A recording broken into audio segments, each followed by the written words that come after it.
Ok. Bueno, muy buenos días a todos. Como siempre es un gusto estar con ustedes como lo hemos estado haciendo las últimas 2 semanas para platicar un poco al respecto de temas importantes en el cuidado de los niños con cáncer en casa.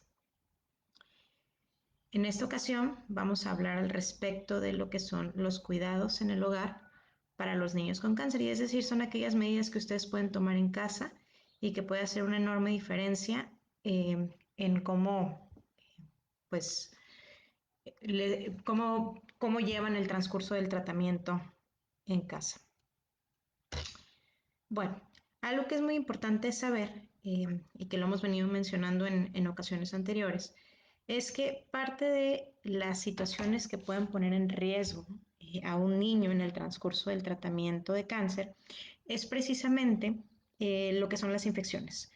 Si bien se pudiera pensar que la principal causa de fallecimiento en los niños con cáncer es debido a la progresión del cáncer, la mayoría de las ocasiones es más relacionada con complicaciones que se pueden dar durante el tratamiento. Y estas complicaciones durante el tratamiento van en función de que, como ya habíamos mencionado previamente, la presencia de cáncer favorece que nuestro sistema inmunológico no esté funcionando al 100%. Y la otra cosa que ya habíamos mencionado anteriormente es que desafortunadamente los medicamentos que se utilizan para el cáncer, muchos de ellos no tienen la capacidad de distinguir entre cuáles son células malignas, es decir, cuáles son células propias del cáncer y cuáles son células benignas o las células normales del cuerpo. Y entonces van y atacan a todas aquellas células que se están reproduciendo de manera rápida. Y dentro del grupo de células que de cierta manera tienen un recambio relativamente rápido, son las células de las defensas, que son los leucocitos, principalmente lo que se conoce también como glóbulos blancos. Y entonces esto de cierta manera pone en un riesgo adicional al paciente con cáncer de padecer algún proceso infeccioso. Entonces, algo de lo que se deben de centrar de manera importante los esfuerzos en casa es en evitar que el niño pueda adquirir alguna infección en el transcurso del tratamiento. Eh, Algo que es súper importante que ustedes sepan y que se memoricen es el hecho de que cuando un niño recibe quimioterapia, los efectos totales de la quimioterapia no se presentan inmediatamente posteriores a su administración.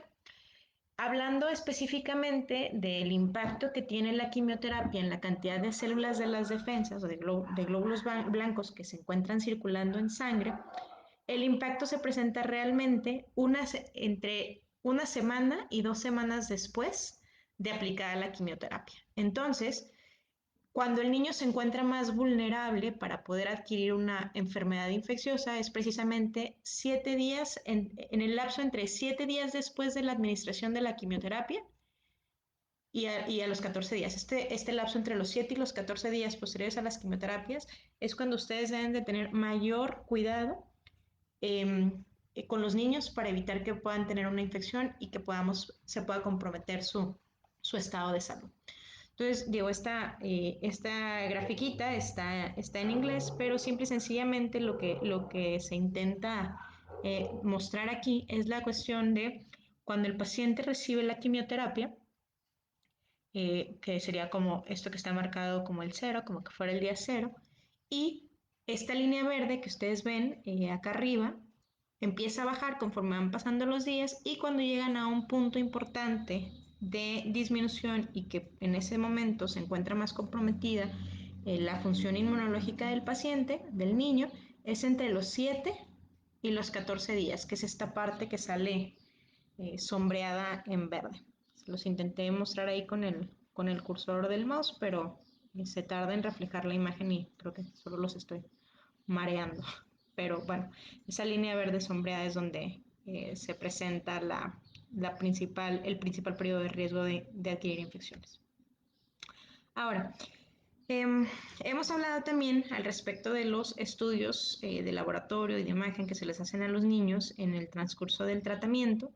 Y bueno, algo con lo que ustedes están totalmente familiarizados es con la famosa BH o la biometría hemática, que es un reporte de laboratorio que nos dice cuántas células y de qué tipo de células de la sangre pues tiene el paciente en ese momento circulando en la sangre. Entonces, nada más para que digo, también ustedes se familiaricen más con estos conceptos porque es importante que ustedes estén muy atentos en lo que sucede con sus niños, es que estos neutrófilos que vienen ahí reportados en la biometría, la cantidad de neutrófilos que tiene el niño, pues también de cierta manera nos orientan para considerar la probabilidad de que el niño pueda estar en riesgo de tener una infección importante y que es entonces cuando se toma la decisión de tener que hospitalizarlo.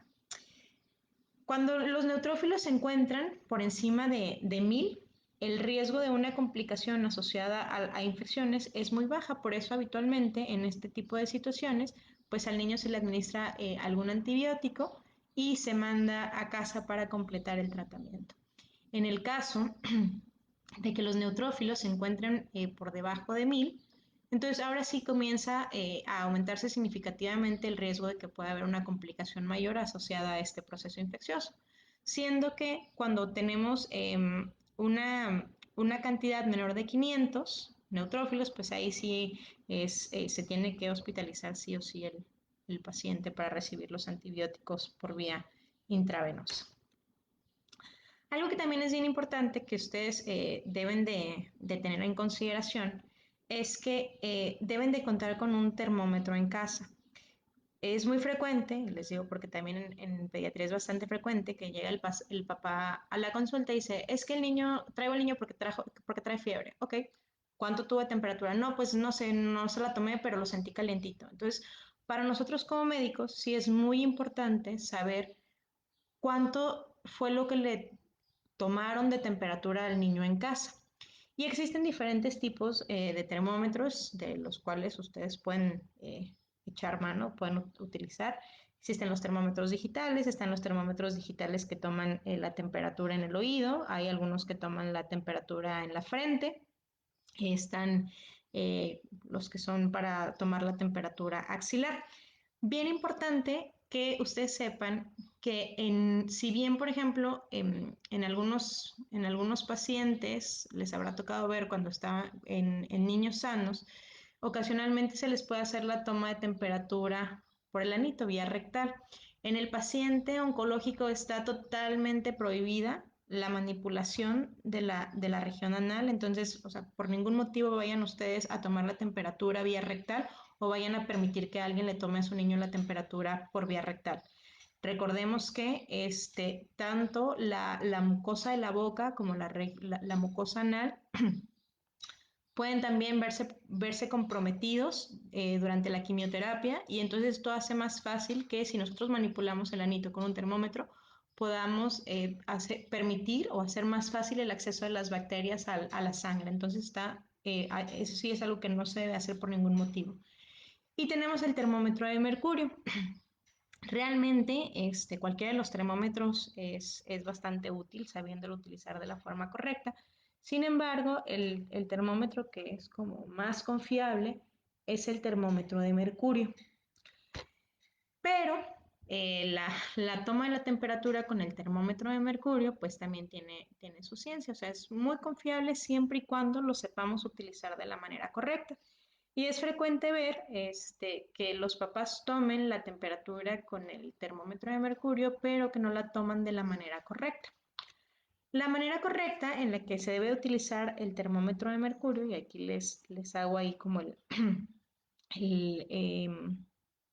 la secuencia en la que lo deberíamos de hacer, es primeramente limpiar la punta del termómetro, o sea, con alcohol, y hay que agitar vigorosamente el termómetro con la punta de mercurio hacia abajo, de tal manera que hagamos que el mercurio se recorra hasta la punta. Y bien, antes de utilizarlo, debemos de asegurarnos que el mercurio se encuentre por debajo de los 35 grados centígrados. Ya ven que trae ahí la graduación del termómetro. Entonces debe estar por abajo de los 35 grados centígrados antes de que se lo coloquemos al paciente. Una vez que ya verifiquemos que esté por debajo de los 35 grados centígrados, se lo colocamos al paciente en la región axilar y hay que tenerlo en esa localización por al menos 3 minutos, porque pasa que luego ahí como al minuto ya se lo quieren retirar y entonces tenemos una lectura de temperatura que no es confiable. Entonces tiene que estar por lo menos 3 minutos colocado en la región axilar. Ya posteriormente lo retiramos, ponemos el termómetro en una posición vertical para poderlo leer y entonces la temperatura va a corresponder a el grado último que marca el termómetro con la línea de mercurio. Entonces es la forma correcta de utilizar un termómetro de mercurio. Obviamente que para disminuir la probabilidad de adquisición de infecciones, pues hay un sinfín de cosas que podemos hacer en casa y que pues obviamente van a beneficiar a los pacientes. A veces puede ser complicado mantener a un paciente que está en tratamiento con quimioterapia libre de infecciones, pero les puedo decir que más de alguna de las mamás que veo que están ahorita conectadas son mamás que se han logrado aplicar súper bien con sus niños y no han requerido ninguna hospitalización asociada a procesos infecciosos. Entonces, si bien es una tarea que requiere de esfuerzo en casa, es algo que se puede hacer y como les mencionaba, las complicaciones infecciosas son las que suelen poner más en riesgo la vida de los niños. Entonces, a medida que nosotros hagamos una buena prevención de infecciones en casa, obviamente, pues a nuestro niño le va a ir mejor con el tratamiento. Entonces, pues obviamente es importante la parte de la higiene personal, estar realizando ahí su baño diario, es importante también que hagamos medidas de cuidado de la piel y otra de las cosas que se tiene que hacer para fines de cuidado de la piel es estar aplicando cremas humectantes. Es importante que estemos ayudando ahí con cremas humectantes para que la pielecita esté en buenas condiciones y entonces haya como menos vías de acceso para entrar por parte de las infecciones. Y también digo, y esto es independientemente de si el niño fue diagnosticado o no con cáncer, esta es una recomendación que aplica para todos, es el estar haciendo el lavado de manos. Ahorita en esta época, por la cuestión de la pandemia, ha tomado una mayor importancia, o bueno, no mayor importancia, sino una mayor difusión el hecho del lavado de manos, pero es súper importante que nos estemos lavando las manos de forma constante. Existen también los alcoholes en gel para la higiene de manos, sin embargo, lo ideal sigue siendo siempre el lavado de manos con agua y con jabón. Y el alcohol en gel es una buena alternativa cuando no estamos en casa o cuando no tenemos ahí acceso a agua y jabón para hacernos el aseo de manos, pero es bien importante que también ustedes sepan que el alcohol en gel tiene también sus limitaciones y una de ellas es que si, por ejemplo, si las manos se ven notablemente sucias, o sea, que las traigamos llenas de tierra, ahí sí el alcohol en gel no es una buena opción para la higiene de manos. Ahí sí forzosamente necesitamos lavar las manos con agua y con jabón. Y también es importante mencionar que cuando hacemos el lavado de manos hay que procurar abarcar todas las áreas de la mano.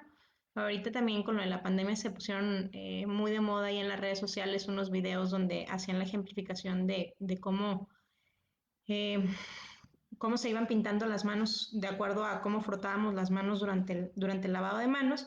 Y en la técnica del lavado de manos que suele utilizar la gente, pues realmente no cubre toda la superficie de la mano. Entonces es importante que cuando hagamos higiene de manos verdaderamente nos preocupemos por cubrir todas las zonas. Y esta grafiquita es como la secuencia ideal para que nosotros nos lavemos las manos y esta es una publicación de la Organización Mundial de la Salud en la cual pues sí es frotar las palmas de las manos, pero luego también entrelazando los dedos, frotar la palma de una mano contra el dorso de la otra mano y viceversa. También hacer frotar también el agua y el jabón entre los dedos, verificar que estemos verdaderamente cubriendo también las puntas de los dedos y los dedos pulgares. Y ya una vez que hayamos cubierto todas las zonas, entonces ahora sí, nos enjuagamos. Es muy importante, además del lavado de manos, que nos sequemos las manos. porque es más probable que una bacteria se quede pegada en una mano húmeda que en una mano seca. Entonces, además del lavado de manos, es súper importante que hagamos un buen secado de manos una vez que las lavamos. Y lo ideal es que esta sea hecha con papel que sea desechable. ¿Sí? Es muy frecuente que luego en las casas tienen ahí una toalla en el baño y con esa toalla todo el que va entrando se va secando las manos y eso hace que la toalla sea verdaderamente un foco de contaminación. Entonces te las lavaste, pero al fin de cuentas te la volviste a contaminar al secarte con esa toalla de tela que estaba en el baño. Y bueno, otra cosa que también es súper importante es la parte de la higiene oral. Mencionaba yo hace un momento que parte de los tejidos que se ven un poquito más comprometidos durante el tratamiento de la quimioterapia es la mucosa oral, es decir, la piel que recubre toda la boca. Y a los que ya han estado en tratamiento de quimioterapia, probablemente a más de alguno de sus niños ya les ha pasado que tengan la famosa mucositis. La mucositis es ahí una inflamación que se hace a nivel de la mucosa oral. Esto también pues propiciado por el hecho de que la boca por sí sola es una área del cuerpo que está muy contaminada porque tenemos bacterias que normalmente están ahí, pero que cuando estamos con las defensas bajas, pues esas bacterias también pueden causar estragos. Entonces se presentan estas cosas de la mucositis. Entonces por eso es súper importante que cuando el niño está en tratamiento oncológico, pues estemos también realizando una adecuada higiene oral. Para realizar una adecuada higiene oral, pues debemos de procurar que los niños se laven sus dientes después de ingerir alimentos y antes de dormir.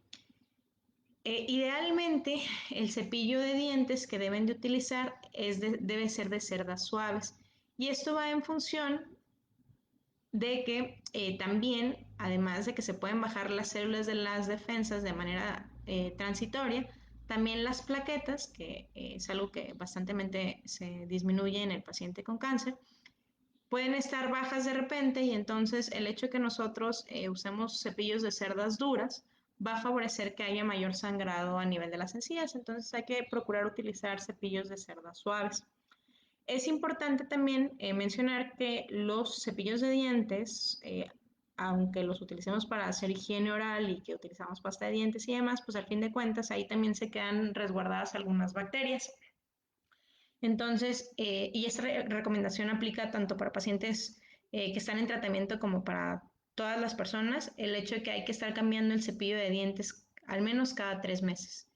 Y bueno, es muy importante también mencionar, que pudiera sonar obvio, pero créanme que no es tan obvio, el hecho de que no hay que compartir el cepillo de dientes. Es importante que cada integrante de la familia tenga su propio cepillo de dientes, ya que se pueden estar ahí compartiendo bacterias en caso de que se utilizase el mismo cepillo de dientes para todos.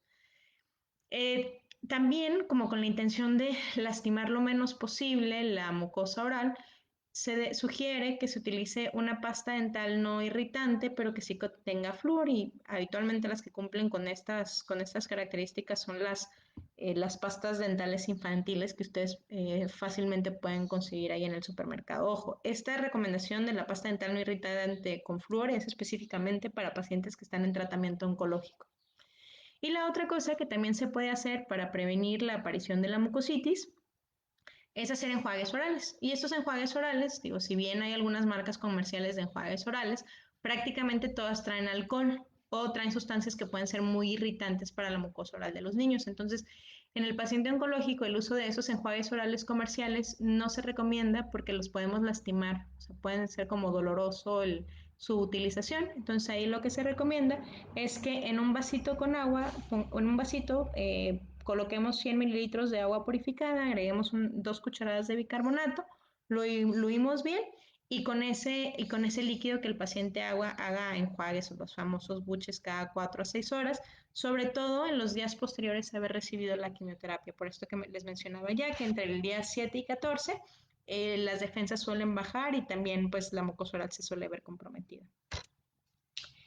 Y bueno, También, si a pesar de haber estado haciendo estas medidas, vemos que nuestro niño de repente empieza con la boca así como estas imágenes que ya veíamos, que ya trae datos de mucositis, pues es importante evitar el consumo de sustancias irritantes como la comida picante, como el ajo, cebolla, vinagre, comidas crujientes y bebidas ácidas, porque todo esto puede lastimar más la mucosa oral y le va a provocar dolor e incomodidad al niño. Y entonces luego a veces las mamás se estresan porque el niño le ofrecen algo y no quiere comer, pero pues también lo que le están ofreciendo son cosas que le están produciendo dolor. Entonces, pues obviamente, sabiamente el niño no va a querer comer cosas que le lastimen. Es importante también que mantengamos humectados los labios, entonces ahí digo, pues hay como muchos labiales humectantes de marcas comerciales que pueden fácilmente encontrar en las farmacias o estas cremas de cacao. Esto también es importante para que los labiecitos que también tienen cierto componente todavía del mismo tejido de la mucosa oral no se lastimen y vayan a ser vías de acceso para infecciones. Como les mencionaba, a veces una de las cosas que puede complicar la parte del cepillado dental es la cantidad de plaquetas que tenga el niño. Si el niño anda muy bajito de plaquetas y nosotros hacemos un cepillado dental, probablemente va a sangrar de las encías y ustedes se van a estresar, el niño se va a preocupar cuando son cosas que podemos evitar. Entonces, si ya sabemos que el niño está bajito de las plaquetas, o si coincidió que le fueron a tomar una biometría porque ya le tocaba la consulta y trae plaquetas por debajo de 20,000, en ese caso no se recomienda el cepillado dental, sin embargo sí hay que continuar con la higiene oral. Y aquí lo que se puede hacer es igual con una mezcla de agua con bicarbonato, humedecer un pañito o puede ser inclusive hay una camiseta de algodón vieja que ya no utilicen, cortarla en retacitos y con el retacito humedecido con agua y bicarbonato limpiar tanto los dientes, las encías, la lengua y el paladar. eh, y la mucosa que está por dentro de los cachetes. Esto pues obviamente para evitar que el niño vaya a adquirir ahí algún proceso infeccioso. Y pues los bebés, digo, hay niños que todavía no tienen dientes y que pues, también están en tratamiento contra algún tipo de cáncer. También en ellos es importante que estemos realizando higiene oral aunque no tengan dientes. De igual, de la misma manera, con tela y agua y bicarbonato. Y bueno, también, obviamente, pues a veces pasa que en la casa estamos siendo muy meticulosos con la higiene de la casa, pero pues también si estamos recibiendo visitas, recordemos que todos que todos podemos traer ahí alguna infección que podemos poner en riesgo al paciente que está en tratamiento oncológico. Entonces, si ya sabemos que por ahí anda alguien con alguna infección, pues de manera transitoria en lo que se alivia la persona, pues decirle que por el momento pues, no vaya y visite al niño porque pues, lo puede poner en riesgo. Y digo, ahorita coincide con que el coronavirus da sintomatología respiratoria, sin embargo, siempre hay en el ambiente otros virus y bacterias que provocan enfermedades infecciosas, principalmente de tipo respiratorio. Entonces, pues si ya vemos que hay alguien que tiene síntomas de catarro y llega a la casa, pues no tenerlo en contacto con el niño. Y esto es ahorita y es todo el tiempo, independientemente de que haya coronavirus o no. Y la otra cosa también, una enfermedad que es muy propia de los niños, que es la varicela. Pasa también que luego está como la cultura popular de, ay, a mi niño no le ha dado varicela y al vecinito ya le dio, pues déjame, voy y los junto para que el mío también se enferme y ya despreocuparme de la varicela. En el caso de los niños que están en tratamiento oncológico, la varicela nos puede generar un gran reto y mucho problema con el niño. Entonces, sí, si hay alguien en casa que haya tenido, que esté con varicela, hay que evitar el contacto con el niño que está en tratamiento de cáncer y hay que notificarlo con su médico tratante porque probablemente haya que darle medicamentos para prevenir la transmisión o estar súper al pendiente en caso que el niño, a la menor manifestación de que el niño pudiera estar empezando con varicela. Entonces, eso no aplica para los niños oncológicos. Y bueno, otra cosa que también es importante que ustedes puedan tener ahí una alta influencia en casa es la cuestión de la alimentación. Hay que tener como mucho cuidado al momento de preparar los alimentos. Siempre hay que lavarse las manos previa a comenzar a su preparación. Hay que limpiar las superficies de la cocina antes y después de preparar los alimentos. El huevo y la carne deben de estar completamente cocidos, eso como del huevo tiernito o así. En el caso de los niños oncológicos no se recomienda y hay que cocer totalmente tanto la clara como la yema, y la carne tiene que estar totalmente cocida. Hay que lavar las verduras y las frutas que se vayan a consumir crudas, y en aquellas que se puedan desinfectar, pues también hay que desinfectarlas. Hay que tener también cuidado con la refrigeración de los alimentos. Normalmente los alimentos pueden tener ahí, por más que los desinfectemos y demás, pueden tener bacterias, y a medida que van pasando las horas, estas bacterias pueden provocar unas sustancias en los alimentos que nos pueden provocar diarrea, que son las famosas intoxicaciones alimentarias. Entonces, esto le puede pasar a cualquier persona, pero obviamente en el niño oncológico, pues toda esta sintomatología puede ser todavía eh, más, más marcada, entonces pues hay que evitar estas cosas. Y lo otro es que hay que procurar estar dándole alimentos, eh, por así decirlo, nuevos a los niños que están en tratamiento de cáncer.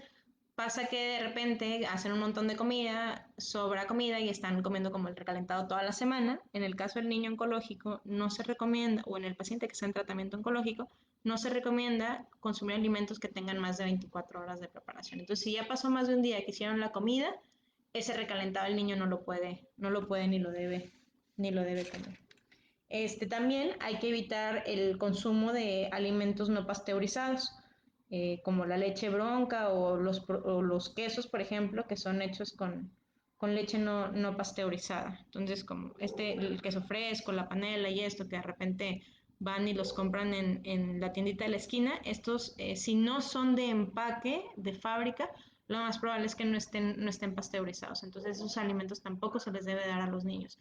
El consumo de los quesos que se les den deben de ser quesos que sean de empaque del supermercado.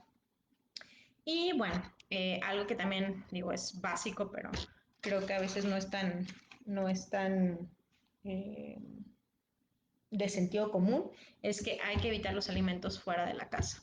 De repente uno les dice así que, ¿sabes qué? O sea, no comas cosas fuera de la casa, o te vi el otro día en los tacos de la esquina de que, ay, no, pues es que el taquero tiene todo súper limpio y yo vi que estaban trapeando con cloro y demás. O sea, no nos consta los cuidados que hayan tenido ellos durante la preparación. Entonces, pudiera ser que el lugar se vea súper limpio, pero si la conservación de los alimentos, la preparación de los alimentos no está siendo la correcta, o sea, estamos poniendo en riesgo a nuestro niño. Entonces, el comer alimentos fuera de casa favorece la aparición de infecciones gastrointestinales. Como les digo, hay que estar súper atentos y súper pendientes de evitar a medida de lo posible cualquier factor de riesgo adicional para que un niño se pueda enfermar. O sea, hay que evitarlos como de lugar. También digo, ahorita ya está comenzando a refrescar, pero cuando hace calor, la típica pregunta es que si el niño se puede meter a albercas. Entonces, pues la recomendación es que no. Los niños no deben de entrar a albercas públicas. O sea, y albercas públicas me refiero a albercas municipales, a albercas de hoteles, a albercas de complejos departamentales, porque si bien el cloro tiene la capacidad de limpiar de buena manera el agua, no nos consta que el tratamiento con cloro está siendo adecuado en la alberca en la que se están exponiendo. Entonces, idealmente no hay que ir a albercas públicas, porque igual las albercas son una vía de de transmisión importante para infecciones gastrointestinales. Igual digo, si están como muy deseosos de meterse al agua, pues pueden tenerle ahí una alberquita en la casa que cada vez que la use le recambien el agua y que no la comparta con ningún otro niño. Pero de ahí en fuera pudiéramos decir que está prohibido el uso de albercas mientras el niño está en tratamiento oncológico. Y otra cosa que también es frecuente que suceda cuando se bajan las plaquetas es que los pacientes presenten sangrado nasal. El sangrado nasal puede ser, sí, secundario a la baja de plaquetas, pero hay veces que son pacientes que son como muy alérgicos y en los pacientes que son muy alérgicos suele estar un poco más reseca la mucosa nasal y puede sangrar fácilmente sin que el niño tenga las plaquetas bajas. Entonces, en dado caso que llegásemos a ver que el niño empieza con un sangrado nasal en casa, lo que hay que hacer es presionar, como se ve aquí en la imagen de la derecha, presionar si usted se toca la nariz, hay una parte que se siente dura e inmediatamente después hay una parte ya más cercana hacia la punta de la nariz que se siente más blandita. Entonces hay que presionar justo en esa parte, en la transición entre lo duro y lo blandito, ambos extremos contra el centro, es decir, contra el tabique nasal y hay que colocar la cabeza hacia adelante. Es súper frecuente ver con la gente con la gente en la calle que de repente el niño empieza con sangrado de la nariz o un adulto empieza con sangrado de la nariz e inmediatamente lo que la gente tiende a hacer es echar la cabeza para atrás. Eso no se recomienda porque al fin de cuentas esa sangre que está saliendo se está yendo por la parte de atrás hacia el estómago y entonces la sangre suele ser muy irritativa y puede ser que el niño vomite y va a vomitar con sangre y ustedes nomás se van a estresar cuando en realidad no es que el niño esté sangrando del estómago, es simple y sencillamente pues toda la sangre que deglutió cuando estuvo con el sangrado nasal. Entonces, hacer que la sangre escurra hacia afuera para que el rato no vaya a andar incómodo de la pancita del niño. Y hay que hacer esta presión por 5 a 10 minutos. Si después de 5 a 10 minutos de presión con la cabeza hacia enfrente no sé el sangrado, entonces ahí sí amerita que lo llevemos al hospital porque probablemente ande con las plaquetitas bajas y vaya a haber necesidad de hacerle una transfusión. Entonces, bueno, en el caso de que fuese pues un paciente que se puede hacer la presión él solo, pues sería que él solo se la haga y en el caso de niños pequeños, pues les tocaría a ustedes como papás sentárselos ahí en las piernas y colocarlo en posición mientras presionan la nariz. Algo que también suele hacer mucho la gente es introducir un Kleenex o una servilleta, un paso de papel de baño en el orificio de la nariz que está sangrando. Eso no se recomienda porque cuando se empieza a contener el sangrado, se hace como un coágulo. Y ese coágulo se puede pegar al papel, entonces cuando ustedes retienen el papel, puede que se traigan el coágulo y empiece a sangrar otra vez. Entonces, no se recomienda que se introduzca nada para que cuando se forme el coágulo, pues no se lo vayan a traer ahí con alguna manipulación. Otra cosa que también es bastante frecuente que suceda es la aparición de náusea y vómito. Y si bien esto depende mucho de qué medicamento sea el que se le haya administrado al niño en esta ocasión durante la quimioterapia, hay algunos que producen mucha náusea, hay algunos que no. La náusea se puede presentar antes, durante y después de la administración de la quimioterapia. Y antes, cuando se presenta antes de la quimioterapia, es más por cuestiones de que el niño se sugestiona y solito empieza ahí a comenzar a sentir la náusea. Esto es como muy típico, por ejemplo, en los pacientes cuando van a entrar a un procedimiento de quimioterapia intratecal. También se puede presentar pues durante la quimioterapia, pero al fin de cuentas, cuando se van a administrar medicamentos que tienen una alta probabilidad de generar náusea o vómito, pues se les ponen medicamentos adicionales al niño para prevenirlos. Entonces, no es muy frecuente que durante la administración de quimioterapia los niños estén vomitando, pero también cuando se van a casa puede que tengan algo de vómito y esta se llama náusea de efecto retardado y se puede presentar en las 24 a 72 horas posteriores a la quimio, es decir, entre 2 a 3 días después. Y aquí, pues esto ya les va a tocar probablemente a ustedes en la casa porque el niño ya fue al hospital, le pusieron su quimioterapia y se fue de regreso a la casa. Entonces, en estos casos, lo que nosotros tenemos que hacer en casa eso es ofrecerle al niño alimentos y líquidos en pequeñas cantidades de forma frecuente. O sea, no esperen que el niño llegue y se siente y se coma 2 platos de sopa de corridito, pero hay que estarle ofreciendo en pequeñas cantidades para que él lo pueda ir tolerando mejor y conforme él se vaya sintiendo mejor, va a ir pidiendo mayor volumen. Hay que evitar el consumo de comida grasosa o condimentada cuando el niño está con náusea o con vómito, porque esto también va a favorecer que sea más marcada la náusea y el vómito. Se le pueden preparar en la casa infusiones o té de jengibre. Las galletas saladas también ayudan ahí a contener un poquito la sensación de la náusea. Hay que procurar que si el niño vomita, haga ahí un enjuague de la boca, pues para quitar la sensación del vómito. Hay que evitar que haya olores fuertes en el área donde el niño se está alimentando o donde está ahí en reposo el niño.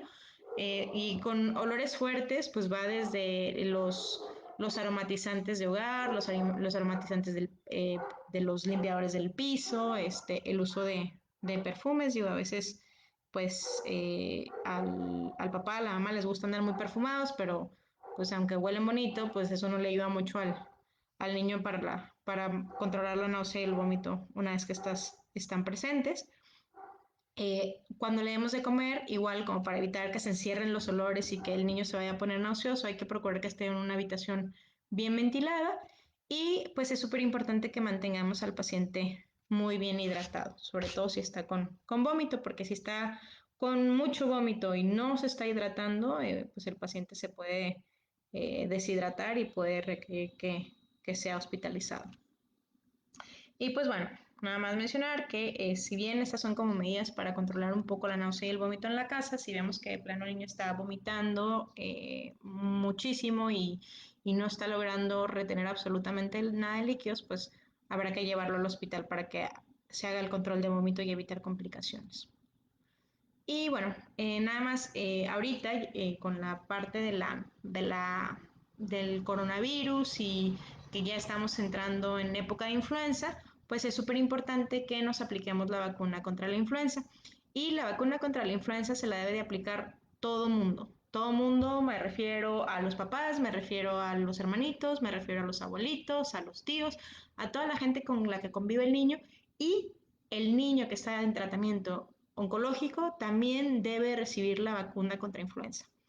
Ya en otra ocasión hablaremos específicamente de cómo se deben de manejar las vacunas en el paciente oncológico, pero es importante que ustedes sepan que el hecho de que el niño esté en tratamiento oncológico no significa que no deba de recibir vacunas. Hay algunas vacunas que no pueden recibir, que les digo, esto lo vamos a hablar más a detalle en otra sesión, pero la vacuna de la influenza sí la deben recibir.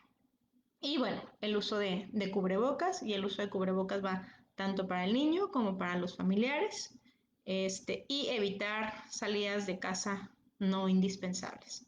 No hay necesidad de andar en la calle, no andemos en la calle.